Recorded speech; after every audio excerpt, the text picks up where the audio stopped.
బచ్చగాడు మసీ చేసేస్తాం వాడు వీడు అని రెచ్చగొట్టే విధంగా మాట్లాడడం, నారా లోకేష్ గారు ఎన్ని కేసులు పెట్టుకొని వస్తే ఎంతమందికి కొట్టి వస్తే అంత ఎక్కువ ప్రాధాన్యత ఇవ్వడం అనే అన్నిటికీ కూడా ఒకసారి మనం చూసుకుంటే ఓర్వలేక చూడలేక కక్షపూరితంగా చాలా ఆలోచన చేసి ఒక షార్ప్ షూటర్తో చేసిన ఒక హత్య యత్నం అని చెప్పి కూడా చెప్పొచ్చు. ఎందుకంటే అదే రాయి ఇక్కడ ఉండే నరాలకు తగిలింటే జగన్మోహన్ రెడ్డి గారి పరిస్థితి ఈరోజు ఏమి, కన్నుకు తగిలింటే ఆయన పరిస్థితి ఈరోజు ఏమి అంటే ఆయన రేపు ప్రచారం చేయకూడదు, తిరగకూడదు, బయట రాకూడదు, బస్సు పైన నిలబడకూడదు, అసలు రాజకీయాల్లోనే ఉండకూడదు, భౌతికంగానే ఉండకూడదు అని ఒక దురాలోచనతో ఒక ప్రీ ప్లాన్డ్ అటాక్ ఇది తెలుగుదేశం పార్టీ చేసింది అని చెప్పి ఖచ్చితంగా ఈరోజు ప్రజలు మాట్లాడుకుంటున్నారని చెప్పి మీ అందరికీ తెలియజేసుకుంటున్నా. కానీ వీళ్ళు ఎవరు ఏమి చేసినా ఇక్కడ ఉండేది జగన్మోహన్ రెడ్డి గారు. ఆయనకు ఇలాంటివి చిన్న చిన్న ఈ షో పుటప్లు చేస్తే ఆయన బెదిరే మనిషి కాదు. కానీ ఏ రోజు కూడా ఆయన సమన్వయం కోల్పుకోకుండా ఏ ఒక్క మీటింగ్లో కూడా చంద్రబాబు నాయుడు గారి లెక్కనో లోకేష్ గారి లెక్కనో వైఎస్ఆర్ కాంగ్రెస్ పార్టీ నాయకులకు కార్యకర్తలకు రెచ్చగొట్టే విధంగా మాట్లాడలేదు. ఆయన ప్రజాక్షేత్రంలో తెలుసుకుందాం, ప్రజల ఓటుతోనే మనము రాజకీయాలు చేయాలి, ప్రజలు మనసు గెలిచి రాజకీయాలు చేయాలి అని చెప్పి ఒక మంచి మనసుతో నడుస్తున్న నాయకుడు. ఖచ్చితంగా రాబోయే రోజుల్లో ప్రజలే తీర్పు ఇవ్వబోతున్నారు. జగన్మోహన్ రెడ్డి గారికి ఎలాగైతే ఈరోజు గుండెల్లో పెట్టుకున్నారో అలాగే మళ్ళొక్కసారి కూడా ఆయనకు ముఖ్యమంత్రి చేయబోతున్నారు. కానీ ఇలాంటి సంఘటన మరీ జరగకూడదు. జగన్మోహన్ రెడ్డి గారి పైన ఎంత కోపము, ఎంత అక్కసు, ఎంత జెలసీ ఈరోజు తెలుగుదేశం పార్టీ శ్రేణుల్లో చంద్రబాబు నాయుడు గారు పెట్టినారు అనేది ఇది వాస్తవం.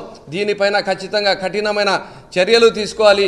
పోలీస్ డిపార్ట్మెంట్ కూడా దీని తెర వెనుక ఉండే వాళ్ళకు కూడా ఎక్కడి వరకు పోయింది దీని వెనుకల ప్లానింగ్ అనేది కూడా ప్రతి ఒక్కరిని కూడా ముందుకు తీసుకొని రావాల్సిన అవసరం ఉంది అని చెప్పి కూడా నేను డిమాండ్ చేస్తున్నా.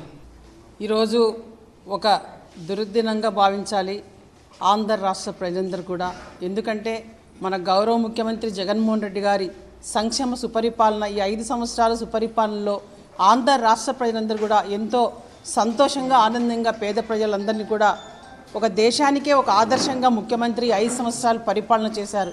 డాక్టర్ బిఆర్ అంబేద్కర్ గారి, పూలే గారి ఆలోచన విధానంతో, ఒక స్ఫూర్తితో, ఒక ఆశయాల స్ఫూర్తితో ఈరోజు జగనన్న ప్రభుత్వం నడిచింది. మరి ఈరోజు 2024 ఎన్నికలకి జగనన్న సమాయత్తమై ఈ యుద్ధానికి మరి మేము సిద్ధం అనే ఈ బస్సు కార్యక్రమాల ద్వారా రాయలసీమ అంతా కూడా పూర్తి చేసుకొని ఈరోజు మరి పశ్చిమ విజయవాడ కూడా రావటం జరిగింది. మరి విజయవాడ, అమరావతి గొప్పగా చంద్రబాబు నాయుడుది మా ప్రాంతం అని చెప్పుకుంటాడు.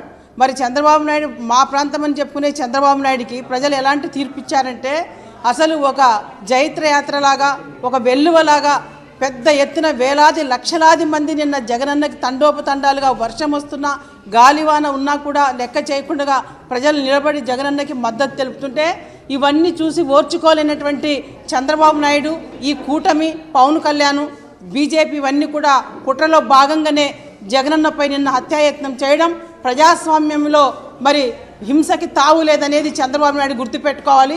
ఎందుకంటే చంద్రబాబు నాయుడు నేపథ్యం అంతా కూడా హింస, కుట్ర, వెన్నుపోటు రాజకీయాలే.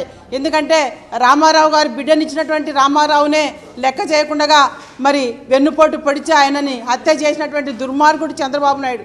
అలాంటి చంద్రబాబు నాయుడు ఈరోజు ఈ రాష్ట్రంలో పేద ప్రజల పక్కన ఉన్నటువంటి జగనన్నని చూసుకుని ఓర్చుకోలేక ఓటమి భయం పట్టుకొనే ఈరోజు జగనన్నకు వస్తున్నటువంటి ఆదరణను చూసి వాళ్ళ గుండెల్లో రైలు పరిగెడుతున్నాయి, వాళ్ళ గుండెల్లో వణుకు పుట్టే ఈరోజు మరి జగనన్నపై దాడికి పాల్పడడం చాలా దుర్మార్గమైన చర్యగా ఆంధ్ర రాష్ట్ర ప్రజానికమంతా కూడా దీన్ని పెద్ద ఎత్తున ఖండించాల్సిన బాధ్యత ప్రజలపైన ఉంది.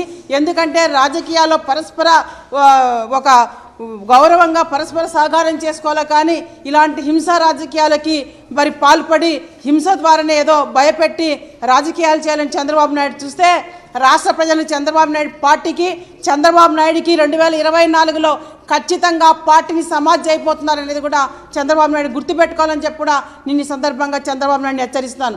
ఎందుకంటే చంద్రబాబు నాయుడు మాట్లాడుతున్నాడు నిన్న మచిలీపట్నంలో, ఒక 70 సంవత్సరాల వయసుంది, 40 సంవత్సరాల రాజకీయ చరిత్ర ఉన్నటువంటి చంద్రబాబు నాయుడు ఎంత దుర్మార్గంగా మాట్లాడుతున్నాడు.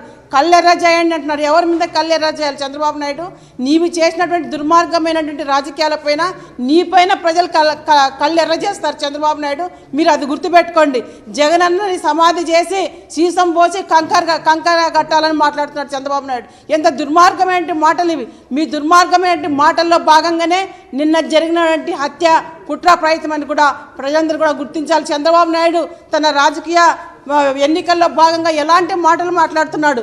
జగనన్నని హత్య చేసి మరి పూడ్చి సీసం పోసి మరి కంకర కట్టాలని మాట్లాడుతున్నాడు చంద్రబాబు నాయుడు. అంటే మరి వాళ్ళు మాట్లాడుతున్న మాటలు నిజంగా నిజం చేయడానికే జగనన్నకి నిన్న మరి అలాంటి దాడికి పాల్పడ్డారు. నిజంగా అంటే జగనన్నకి నిన్న ఎక్కడైనా కన్ను కానీ సైడ్ కానీ తగిలింటే అది చాలా పెద్ద ప్రమాదము.